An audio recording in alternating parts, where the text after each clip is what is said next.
Mr. President, today we once again attempted to move forward on the Right to IVF Act, and Republicans once again stopped us.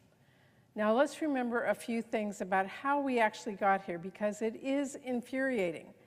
Republicans have tried to claim the right to IVF is not under attack, but it was Republicans' own votes that killed this bill.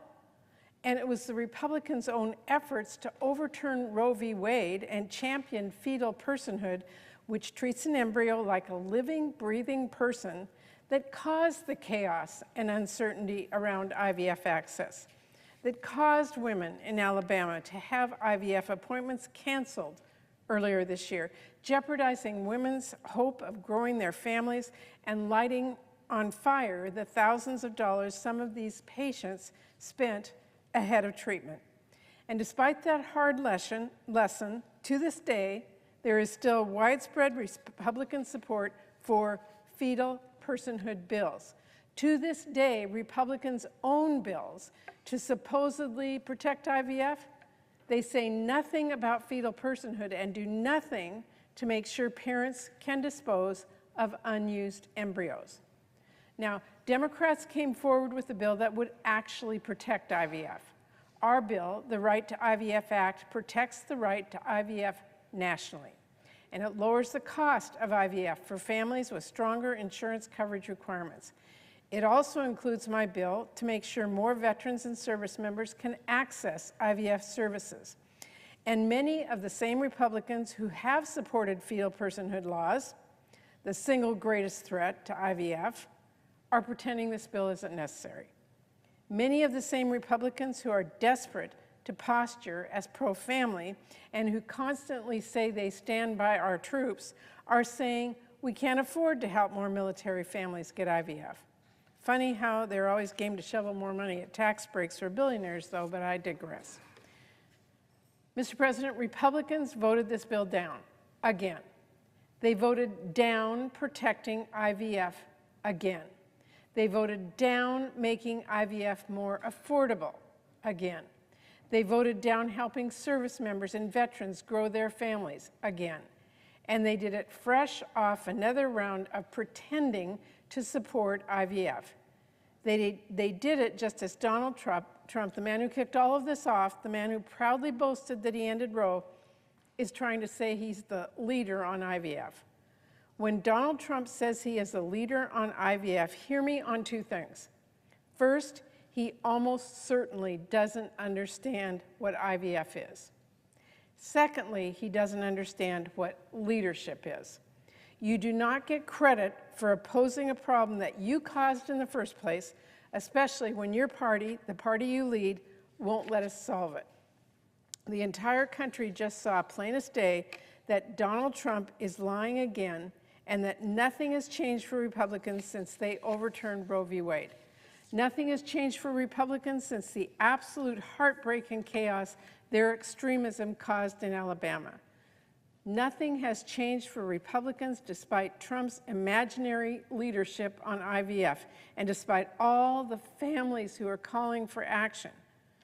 But Democrats are not going to stop pushing, and I have a message for my Republican colleagues who think they can talk about this issue, make big promises to desperate families like Trump's promise to cover IVF treatment, and then fail to follow through.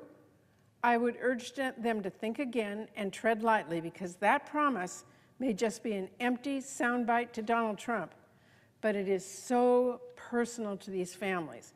It is personal to women who've been trying for years to start a family with no luck, women who month after month get their hopes up and face another heartbreak. The last thing these families need is a broken promise. The last thing their heart can bear is false hope. So don't you dare breathe another word about helping them get IVF when you are not willing to put up the votes and make it happen. Don't you dare talk about protecting their chance to grow their family when you're not willing to stand clear and strong against fetal personhood laws. Don't you dare raise your voice in more fake support when you won't lift a finger to actually help. Because these families have been listening to your words. They saw how you voted today. And Mr. President, they will not forget.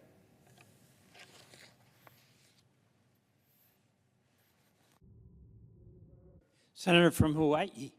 Mr. President, here in this chamber, it's your vote that counts. Not your tweets, not your public statements, not your TV interviews, your votes. And today, for the second time in 3 months, Republicans voted against protecting IVF. Some of them claim to support IVF.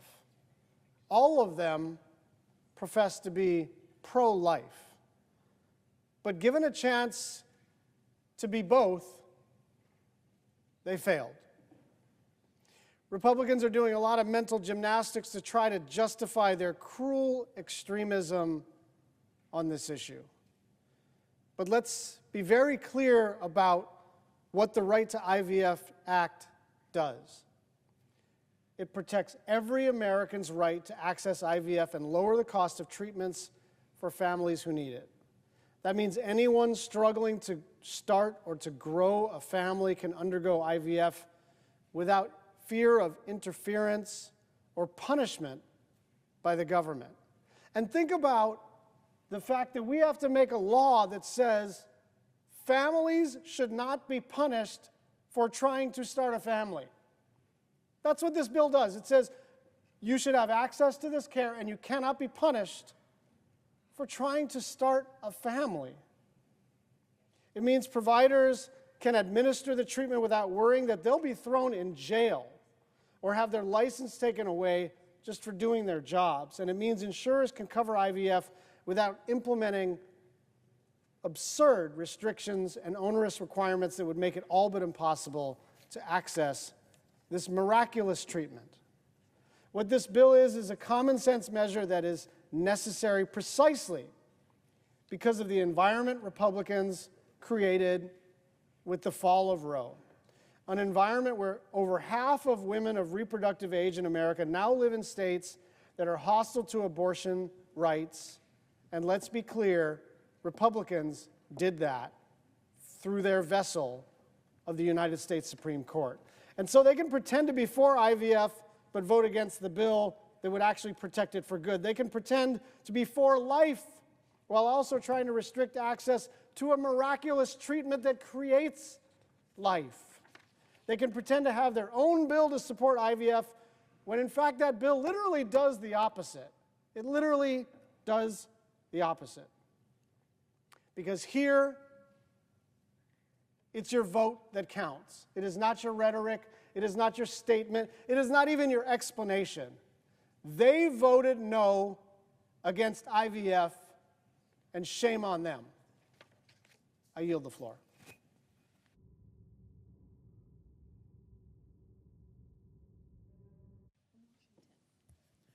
The senator from Washington. I rise to join my colleagues and want to thank my colleague Senator Murray for her leadership on this important issue over many, many years.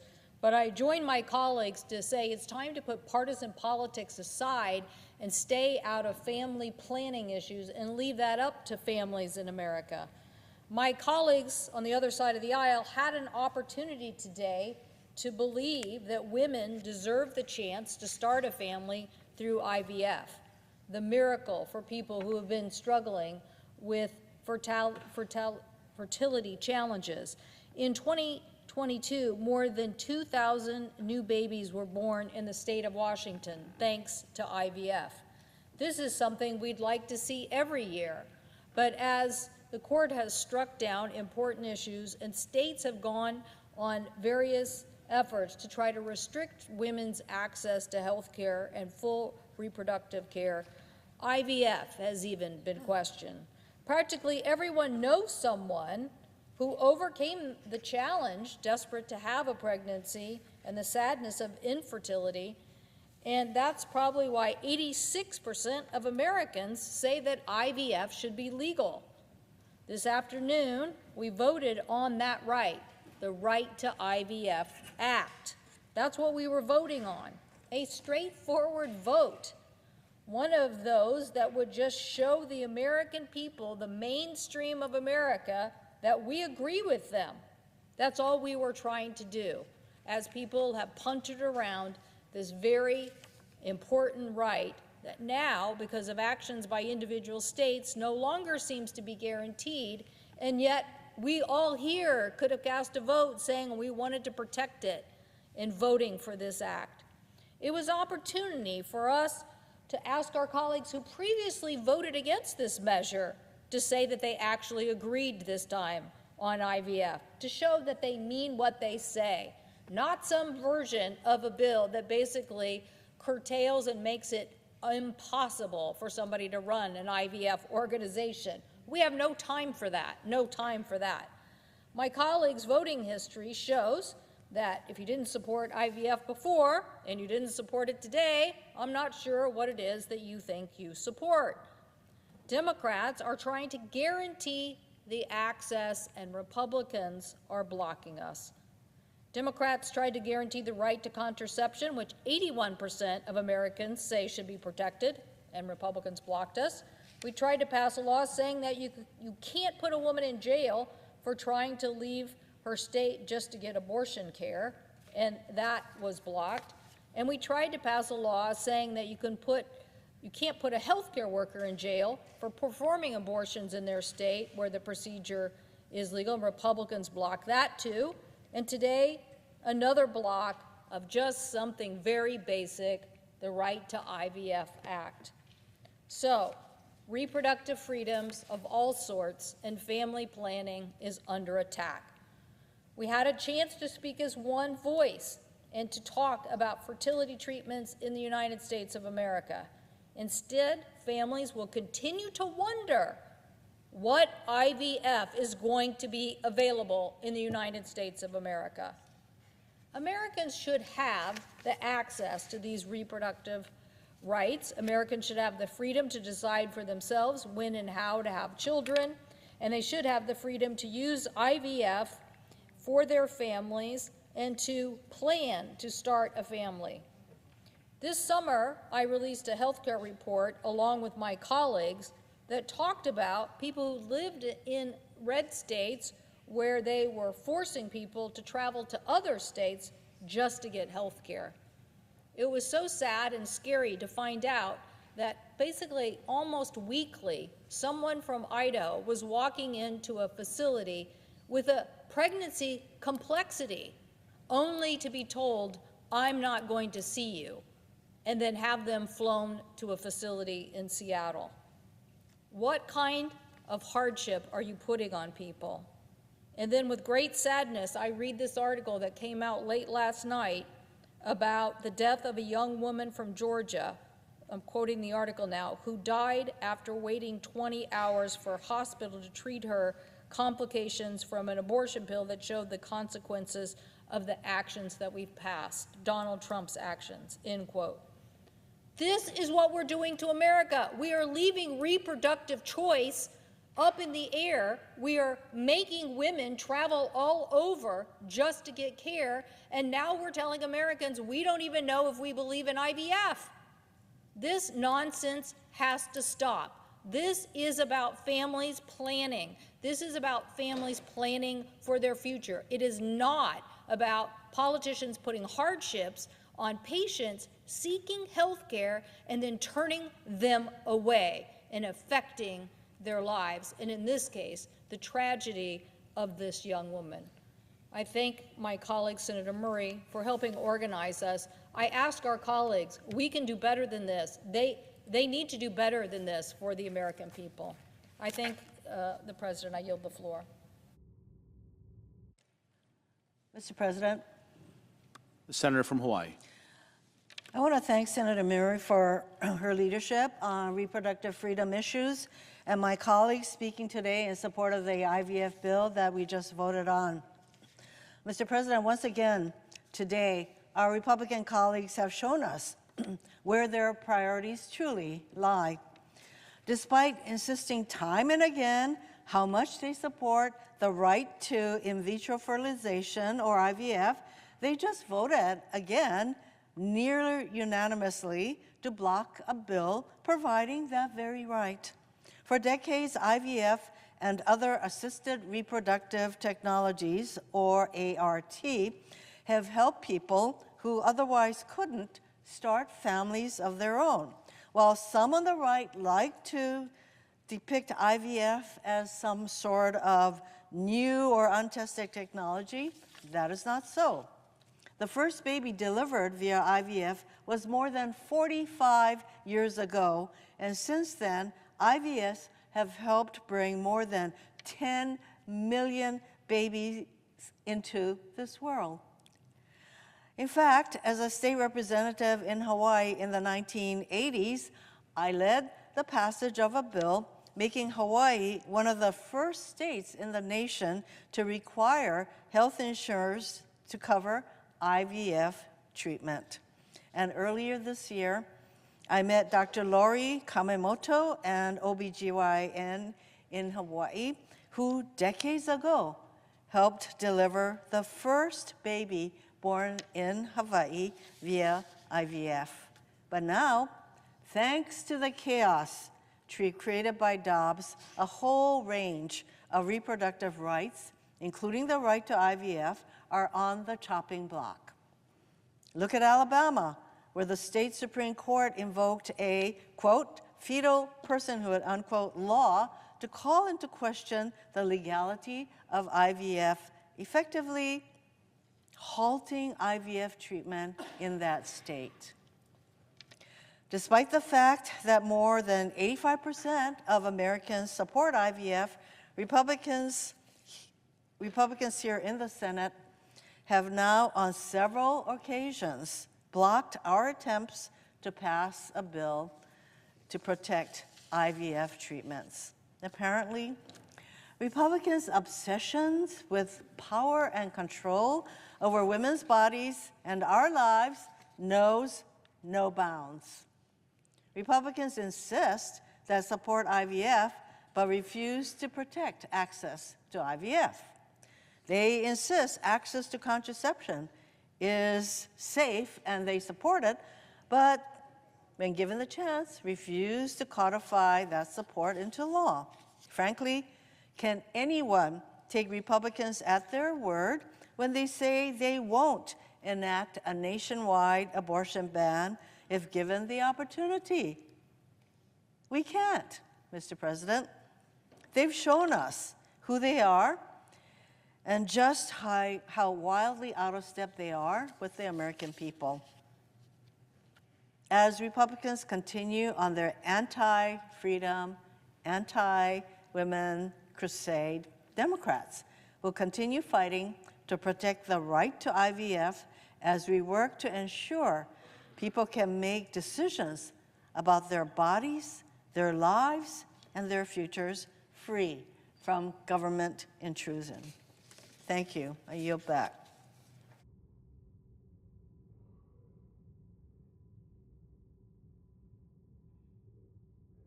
Senator from Connecticut.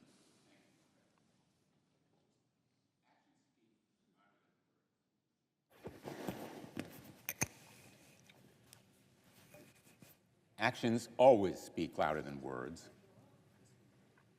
For all their words, our Republican colleagues have acted today in a way that will speak for years and longer.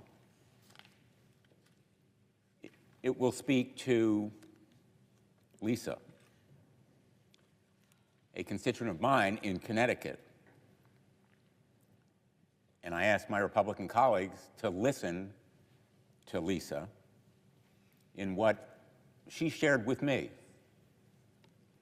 after the Alabama Supreme Court ruling and before she and her husband became parents to a healthy, happy baby girl as a result of IVF. She said, and I quote her, "If a woman is willing to go through the physical, emotional, and financial toll of IVF treatment to bring a new life into the world, you'd better believe she is going to love that baby more than anything one can imagine. And we need more love like that in the world." For Lisa, that Alabama Supreme Court ruling banning IVF treatment was, quote, heartbreaking and infuriating. Families like Lisa's wouldn't exist if it weren't for IVF. I asked my Republican colleagues to listen to Kim and Tina, who were married in 2013 and immediately knew they wanted to start a family in Connecticut. As a gay couple, they needed to rely on reproductive technology, and they were forced to meet standards that their straight friends never encountered.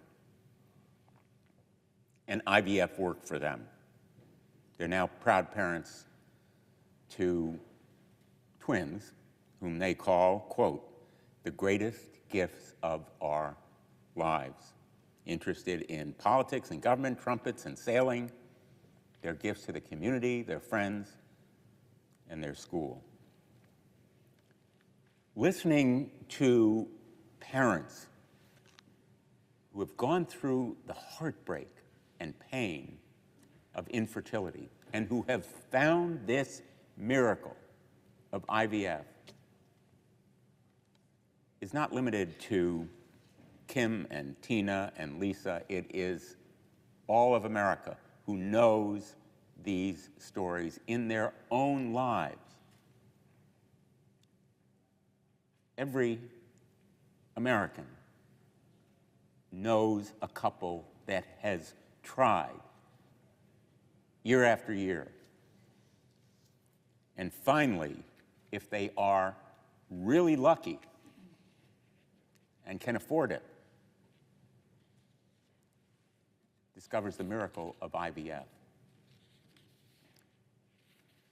Very simply, every one of those families, every American ought to have access to that miracle of life.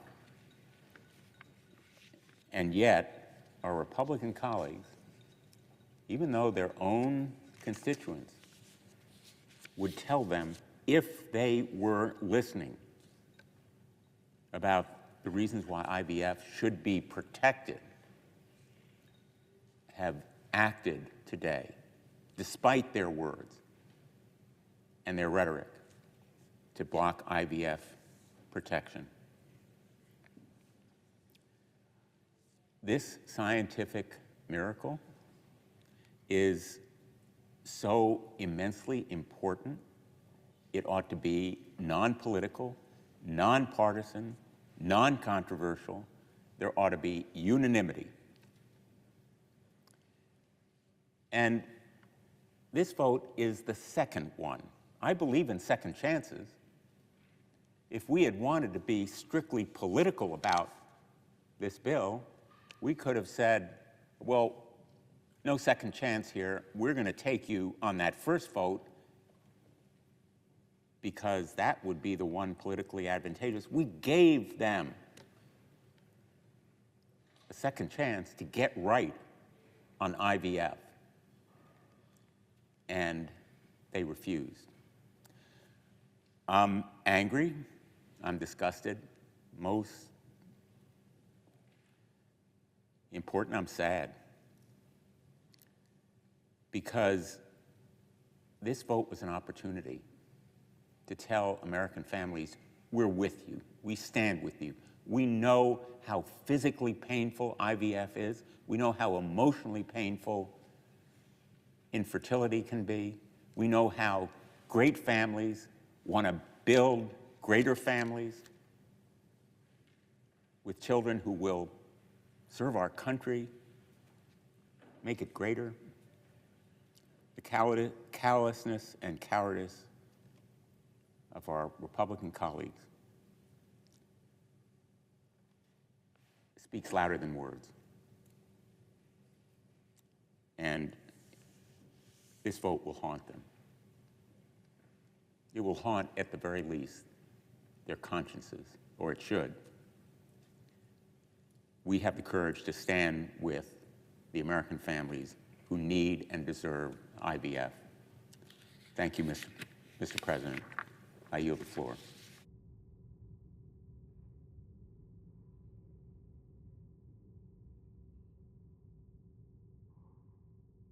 Mr. President. The senator from Michigan. Thank you, Mr. President. First, I'm So grateful to be here with colleagues who care deeply about protecting our reproductive freedoms and supporting families all across America. And I want to thank Senator Patty Murray, who's been our leader on this for many years. And it's just incredible to me that in 2024, we are standing here even having to talk about this. It's really incredible. And I just want to take us back a bit, because this Congress, Republicans have had 16 chances to protect reproductive freedom. Over 16 chances. And every time they have voted no. So today, once again, they block a bill to protect access to IVF for thousands of American families. Now, we had this vote before, and then the former president said he changed his mind. And he wanted to make IVF free. And he wanted to force insurance companies to cover IVF. We thought, well, that's great. Let's come together in a bipartisan way to be able to move forward and protect this really important part of reproductive freedom.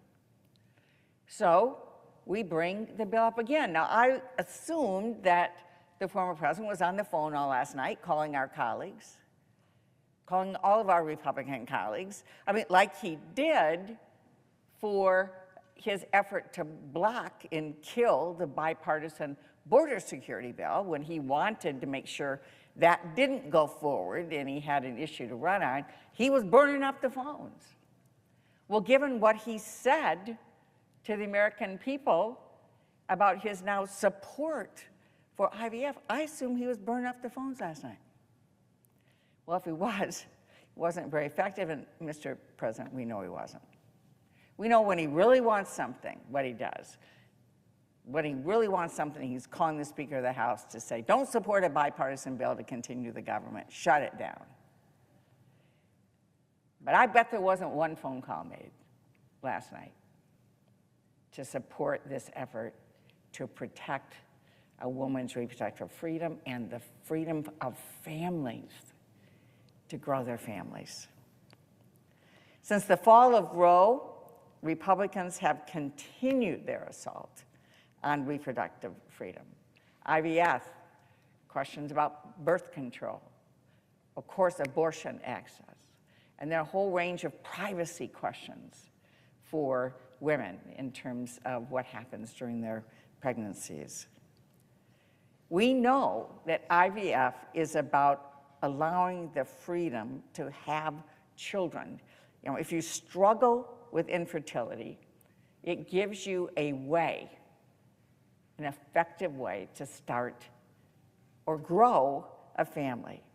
It's helped thousands of Americans, thousands of American children, including my friend Ellen, who now has a beautiful little boy, Carter. Just had his first birthday party not long ago. I mean, how could you not love that face?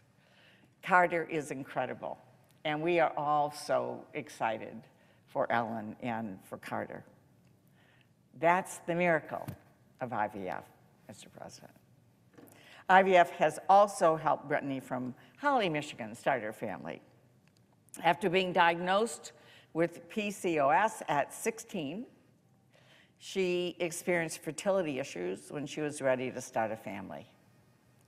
After 3 years, 6 rounds of fertility treatments, countless tests, and 2 rounds of IVF, she gave birth to her beautiful baby girl, Eloisa, who's now 11 months old.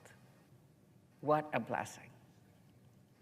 Despite the strain this journey put on her relationships, Brittany told me that every penny was worth it. Every penny was worth it for our daughter. IVF has made our family complete.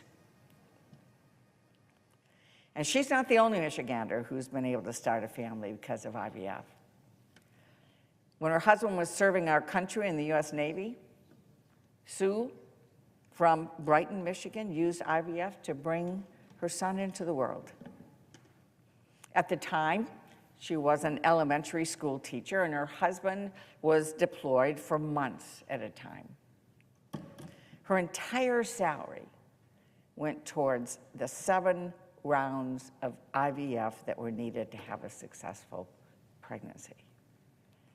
With insurance only paying for some of the medication, she spent over $100,000 out of pocket on treatment to be able to have that baby. This journey put an emotional and financial strain on Sue and her husband, and that is certainly not surprising. And this situation is not unique. Our veterans and service members sacrifice so much for our country. They shouldn't have to sacrifice their ability to start or grow a family because these treatments aren't covered, and politicians tell them they don't have that choice. And families shouldn't have to choose between going into debt to cover the enormous cost of treatment and having a baby just because it's not covered by insurance. That's why voting for the Right to IVF Act was a no-brainer for me. We need to protect this freedom, access to this opportunity for families. We need to expand and protect fertility treatments for our service members and our veterans, and cover adoption assistance. We need to cover and lower the costs of IVF treatments for all. We need to make sure women have the freedom to make our own reproductive decisions, not right-wing politicians, not judges. When I hear the former president say, this is all about sending the decision back to the states rather than the federal government. No, this is about having individual women and their families make the decision. It doesn't matter if it's a federal politician or a state politician. The point is, there should be no politician. It should be the woman and her family making those decisions, the woman herself making that decision about what will happen for her. So that's what we're fighting for, and we're not going to stop fighting for that. In America, we had that freedom for over 50 years, and it got ripped away by Donald Trump and the appointments he made to the United States Supreme Court. And now it's just unleashed all kinds of harm, all kinds of damage for women and death because of the fact that some folks that think they can control women's lives. I'm incredibly disappointed that our Republican colleagues did not join us today in protecting this important freedom. Thank you, Mr. President.